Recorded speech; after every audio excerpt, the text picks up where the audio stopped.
ইসলামী ব্যাংকের chairman, MD এগুলো নিয়োগ দিবে কে? অধিকার কার? দায়িত্বটা কার? সংসদে এ বিষয়ে আলোচনা হয়েছে। মাননীয় অর্থমন্ত্রী বলছেন দ্রুত ইসলামী ব্যাংকের এমডি নিয়োগ দেওয়া হবে, চেয়ারম্যানও নিয়োগ দেওয়া হবে, কারণ চেয়ারম্যান তো এখন নাই, চেয়ারম্যানকে সরিয়ে দেওয়া হয়েছে। এখন বাংলাদেশ ব্যাংকের পক্ষ থেকে একজনকে দায়িত্ব দেওয়া হয়েছে। বাট বাংলাদেশ ব্যাংকে যারা চাকরি করে তাদের কাজ তো আর বেসরকারি ব্যাংকের চেয়ারম্যান পদে বসা না। সরকারি ব্যাংকের চেয়ারম্যান কে হবে কি হবে না, বা এমডি কে হবে কে হবে না, এটা পুরোপুরি সরকারের বিষয়। কিন্তু ভেরি সিম্পল, এই আলোচনাটা সামনে আনা হয় না। এমনকি জামাতের এমপিরাও এ বিষয়ে ক্লিয়ার না। তারাও সংসদে বা বিভিন্ন জায়গায় বলে যে এমডি নিয়োগ দেন না কেন, মানে সরকার, বাংলাদেশ ব্যাংক, অর্থমন্ত্রী তারা এমডি চেয়ারম্যান নিয়োগ দিবে। বিষয়টা এরকম। হ্যাঁ, হয়তো বা এখন ক্রাইসিস মোমেন্টে আছে, এই কারণে এবং ইসলামী ব্যাংকের যে শেয়ারগুলো যেগুলো সালমের, সেগুলো বাংলাদেশ ব্যাংক সিজ করেছে, এবং এখন পর্যন্ত ইসলামী ব্যাংক পিএলসি স্বাভাবিকভাবে একটা প্রাইভেট ব্যাংক যেভাবে চলে সেভাবে যেতে পারেনি। একটা ক্রাইসিস মোমেন্ট, যার ফলে বাংলাদেশ ব্যাংক হস্তক্ষেপ করেছে, দ্যাট কুড বি। বাট এই আলোচনাটা সামনে আনা দরকার। ইসলামী ব্যাংকের চেয়ারম্যান কে হবে, এমডি কে হবে, এটা কে ঠিক করবে? বরং জামাতপন্থীরাও দেখি দাবি করছে সরকারের কাছে যে আপনারা ভালো কাউকে নিয়োগ করেন, এবং জামাতপন্থী যারা টকশোতে যায় তাদেরকেও দেখছি যে টকশোতেও বলেন যে ইসলামী ব্যাংকের ভালো একজন চেয়ারম্যান নিয়োগ করতেন আপনাদের দলেরই, বিএনপিরই, আপনারা এই লোককে কেন নিয়োগ করতে গেছেন? এক দুর্নীতিবাজ না। এই আলোচনাটা একদম ভুল আলোচনা। ইসলামী ব্যাংকের চেয়ারম্যান কে ঠিক হবে, কে হবে, এমডি কে হবে, এই নিয়োগটা দিবে তো মালিকরা। আর এই মালিকরা কারা? 2017 সালের আগের যারা প্রকৃত মালিক তারা তারা কারা? তারা হচ্ছে জামাতপন্থী। এটা হচ্ছে সহজ সরল কথা। যেমন অতীতে 2017 সালে যখন হাসিনা ইসলামী ব্যাংক দখল করেছে ডিজিএফআই এর মাধ্যমে, তার আগে ইসলামী ব্যাংকের চেয়ারম্যান, এমডি কি হতো, এটা কে ঠিক করতো? এটা জামাতপন্থী ওই মালিকরা ঠিক করতো। যেমন শাহ আব্দুল হান্নান চেয়ারম্যান, আব্দুল মান্নান এমডি অতীতে ছিলেন। এরকম আরো অনেক এমডি চেয়ারম্যান ছিলেন, যাদের হাত ধরে ইসলামী ব্যাংক পৃথিবীর অন্যতম শ্রেষ্ঠ ব্যাংকে পরিণত হয়েছে, এশিয়ার অন্যতম শ্রেষ্ঠ ব্যাংকে পরিণত হয়েছিল। এখন যাদের হাত ধরে ইসলামী ব্যাংক শ্রেষ্ঠ ব্যাংক হয়েছিল, তাদেরকে কারা নিয়োগ দিয়েছিল? আর এই ব্যাংক আইন কি, এই প্রাইভেট প্রতিষ্ঠান আইন কি, খুব সহজভাবে বোঝেন। এই আলোচনাটা বা এই জায়গাটা আমাদের ক্লিয়ার হওয়া দরকার। সরকারি প্রতিষ্ঠানে নিয়োগ দেওয়ার দায়িত্ব সরকারের, স্বায়ত্তশাসিত প্রতিষ্ঠানে নিয়োগ দেওয়ার দায়িত্ব তাও যে একদম সরকার তা না, একটা নিয়মের ভিত্তিতে। যেমন ঢাকা বিশ্ববিদ্যালয় স্বায়ত্তশাসিত, ঢাকা বিশ্ববিদ্যালয় বিসি কি হবে? আমরা তো দেখতে পাচ্ছি সরকার যাকে চায় তাকে নিয়োগ দেয়, এটাও কিন্তু আইন না। এখানে একটা প্যানেল ঠিক হবে, এখানে কিছু ভোটাভুটির বিষয় আছে, একটা নিয়মের ভিত্তিতে নিয়োগ হয়। এখানে সরকার পুরোপুরি হস্তক্ষেপ করতে পারে না। ঢাকা বিশ্ববিদ্যালয় বিসি কি হবে, এটা ঢাকা বিশ্ববিদ্যালয় নিজেরা ঠিক করবে, কিন্তু তা আমরা দেখি না। এখানে আমরা দেখি শিক্ষামন্ত্রী, প্রধানমন্ত্রী যাকে চায় তিনিই হন, তারপর রাষ্ট্রপতির মাধ্যমে তার অনুমোদন। এইভাবে ভুলভাবে চলে। বিশ্ববিদ্যালয় ভিসি নিয়োগের সিস্টেম এটা না, আইন অনুযায়ী 73 অর্ডিন্যান্স অনুযায়ী এটা না। আর খুব সহজ, দেখেন আমি দর্শকদেরকে বোঝাচ্ছি।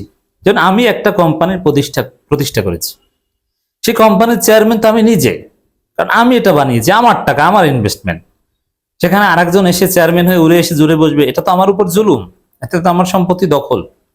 আমি কাকে ম্যানেজার বানাবো কি বানাবো না, আমার খালাতো ভাইকে বানাবো না মামাতো ভাইকে বানাবো, না পত্রিকা বিজ্ঞপ্তি দিয়ে নিয়োগ দেবো, ইটস আপ টু মি। এটা আপনি হস্তক্ষেপ করতে কে? এটি তো স্বাভাবিক। ইসলামী ব্যাংক জামাতের লোকজন প্রতিষ্ঠা করেছে, যুগ যুগ ধরে ইসলামী ব্যাংকের এমডি চেয়ারম্যান কি হবে এটা জামাতপন্থী মালিকরা ঠিক করতো। তা এখনো সেরকম হওয়া উচিত। যেমন মির্জা আব্বাসের ঢাকা ব্যাংকের এমডি চেয়ারম্যান কি হবে, এটা কি কে ঠিক করে দেয়? এটা তো মির্জা আব্বাসরা ঠিক করেন, শেয়ার হোল্ডাররা ঠিক করেন। শেয়ারের ভিত্তিতে একটা ডিরেক্টর বোর্ড গঠিত হয়, ব্যাংকের পরিচালনা পর্ষদ, তারা ঠিক করে যে কাকে নিয়োগ দেবে। ভাইবাটা তো সাধারণত ওই ব্যাংক কর্তৃপক্ষ নেয়।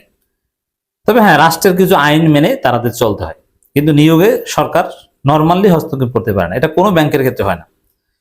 কোনো স্থিতিশীল প্রাইভেট ব্যাংকে এমডি চেয়ারম্যান কে হবে এটা সরকার ঠিক করে দেয় না। হ্যাঁ, সরকারের অনুমোদন নিতে হয়, বাংলাদেশ ব্যাংকের অনুমোদন নিতে হয়।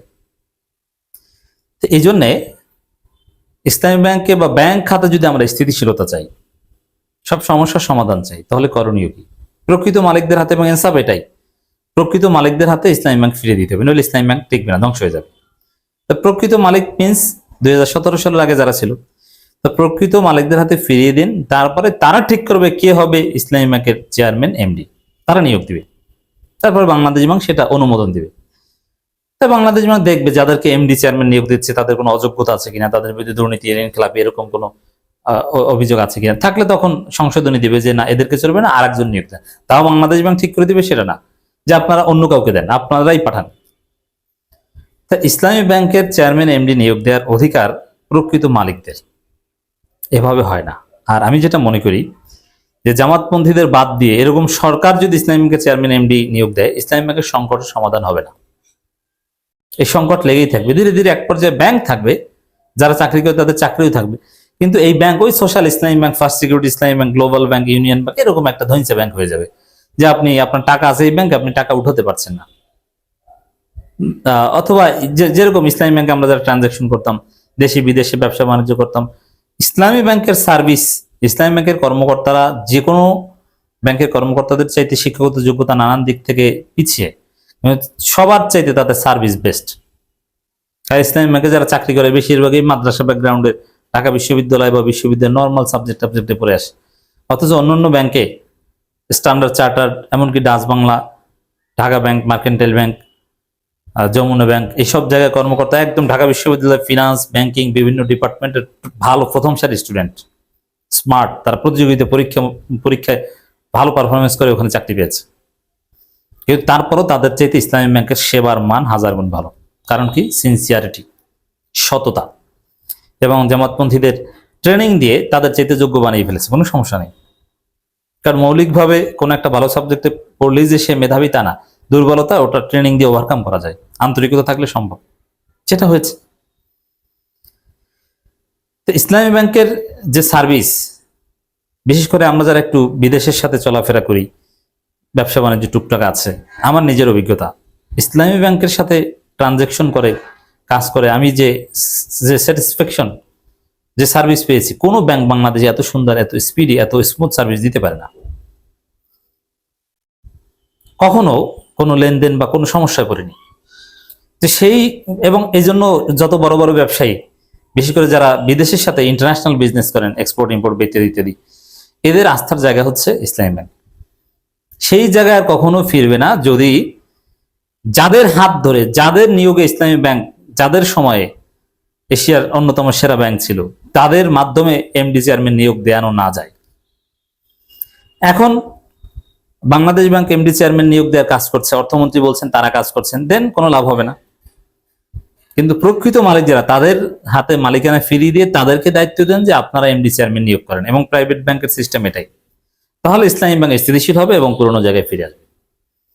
জামাতপন্থীদের বাদ দিয়ে এমডি চেয়ারম্যান নিয়োগ করলে ইসলামী ব্যাংক সে আগের মতোই বা বর্তমান সময় যেরকম একটা অচল অবস্থা, এভাবেই থাকবে।